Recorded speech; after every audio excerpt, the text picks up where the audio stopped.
Démarré le 9 juillet, c'est ce 10 août que la deuxième édition de l'école d'été d'écriture et de journalisme a refermé ses portes. 10 jours d'ateliers, de conférences, de panels autour du thème « Penser l'humain, penser demain ». C'est ici, à la bibliothèque Béné Excellence, implantée dans l'enceinte de la faculté des sciences de la santé, qu'elle s'est déroulée. Elle a réuni 8 pays de l'Afrique francophone, avec au total 18 passionnés de la plume qui ont bénéficié de ce programme, dont la qualité force l'admiration des autorités de l'ONG Béné Excellence et de la Fondation Vallée. Vous avez vu, c'est exprès que j'ai porté sur Lacoste pour voler un peu de qualité et de lumière de cette promotion 2024.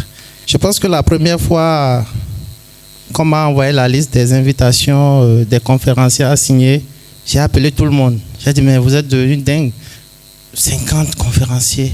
Je ne sais pas comment, en peu de temps, on peut réunir 50 conférenciers qui comptent des doyens de facultés, d'anciens ministres et des hauts cadres de ce pays. Et donc, pour la qualité de ce corps, je voudrais qu'on félicite tous ceux qui ont travaillé dans l'ombre et à la lumière pour mobiliser toute cette ressource, pour ce transfert de compétences ou pour ce partage d'expérience.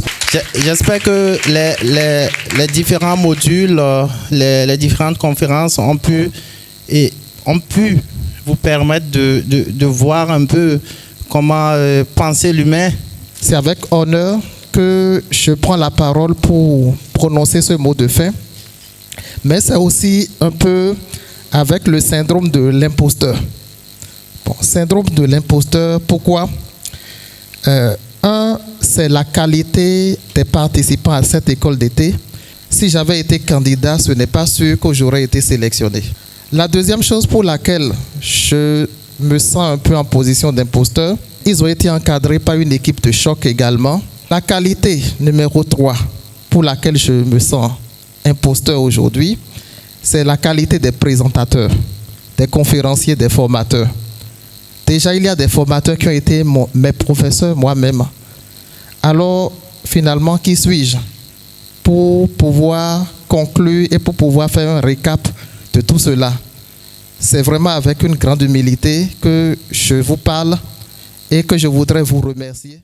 À cette cérémonie de clôture, 16 jeunes ont reçu chacun une attestation de participation, mais 4 ont reçu des distinctions spéciales. Boubacar Faye, du Centre d'études des sciences et techniques de l'information CESTI, rentre au Sénégal avec le prix Étoile montante. Edmond Batossi du Bénin, diplômé en droit, remporte le prix Meilleure plume de cette édition. Je dois dire que je suis tellement honoré. Je n'ai pas vraiment les mots parce que, pour être honnête, je ne m'y attendais pas. Non pas parce que je ne suis pas convaincu de mon talent, mais parce que je me suis retrouvé au milieu de plein d'autres talents. Je le dédie, ce prix, je le dédie à toute l'équipe, à tous les participants qui, d'une manière ou d'une autre, m'ont aidé dans la rédaction de mes articles. À la Fondation Vallée et à l'ONG Béné Excellence, je dirais merci. Merci d'abord pour m'avoir donné une seconde chance parce que j'y avais déjà postulé en 2023 et je n'ai pas été présélectionné et on m'a encouragé. Je suis extrêmement reconnaissant, vivement que la Fondation vive et que Béné Excellence perdure. Et enfin, Odeniatou Bawa de l'École nationale des sciences et techniques de l'information et de la communication, NSTIC, et Ardiès Sianou, étudiante en anglais, toutes deux du Bénin, se partagent le Grand Prix EEEJ 2024. Je suis très honorée. Je suis fière en même temps de tout le travail. Et comme on le dit, les souffrances sont payées, donc les nuits blanches sont payées. Je suis très émue parce que je dois avouer que je ne m'y attendais du tout pas.